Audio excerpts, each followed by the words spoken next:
ఇరాన్‌పై America మరియు Israel దేశాలు కలిసి దాడి చేసినటువంటి ఫిబ్రవరి 28 నుండి ఇవాళ ఏప్రిల్ 15 వరకు ఇవాళ 47వ రోజుకు ఎంటర్ అయింది. అనగా ఈ మధ్యన ప్రకటించినటువంటి కాల్పుల విరమణ ఒప్పందం 2 వారాల పాటు కూడా కొనసాగుతున్నటువంటి ఈ సందర్భంగా పాకిస్తాన్ మధ్యవర్తిత్వంతో జరిగినటువంటి చర్చలు అనగా సీజ్ ఫైర్ చర్చలు, కాల్పుల విరమణ చర్చలు జేడీ వ్యాన్స్ నాయకత్వంలో తర్వాత ఇరాన్ తరఫున మొహమ్మద్ బగైర్ గాలిబాబ్ స్పీకర్ మరియు అబ్బాస్ అరాక్చి మధ్య జరిగినటువంటి చర్చలు 21 గంట పాటు సాగినవి. అవి వైఫల్యం చెందిన తరువాత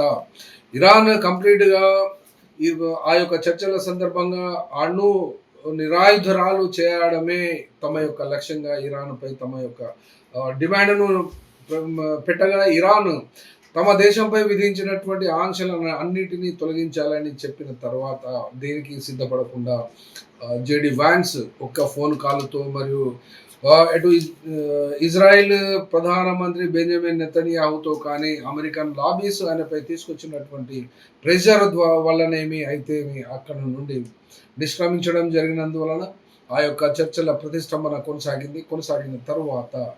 జరిగినటువంటి పరిణామాలు ముఖ్యంగా రష్యా మరియు చైనా దేశాలు ఇరాన్కు సపోర్ట్ చేస్తవి, ఆ యొక్క దేశాలతో మధ్యవర్తిత్వం నెరుపుతున్నవి అనేటువంటి వార్త తెలిసిన వెంటనే ట్రంప్ ప్రభుత్వము మళ్ళీ రియాక్షన్ కొచ్చేసి రెండవ దఫా చర్చలు చేయడాన్ని తెర మీదికి తీసుకొచ్చింది. అంతకంటే ముందే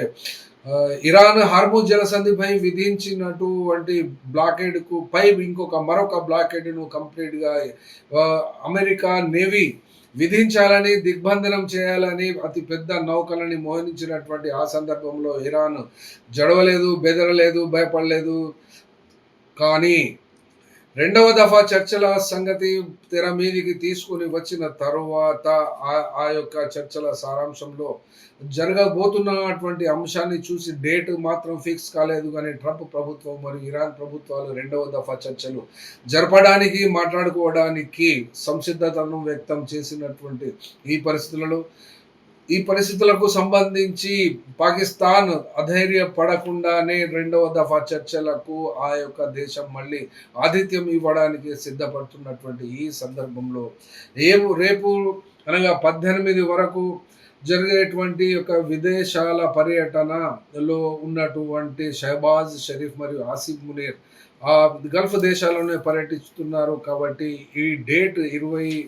అనగా ఈ నెల 18 తర్వాత ఉండేటువంటి అవకాశం ఉండొచ్చు. ఆ ఉభయ దేశాల యొక్క సమ్మతితో డేట్స్ ఫిక్స్ అయ్యేటువంటి పరిస్థితి వస్తున్నది.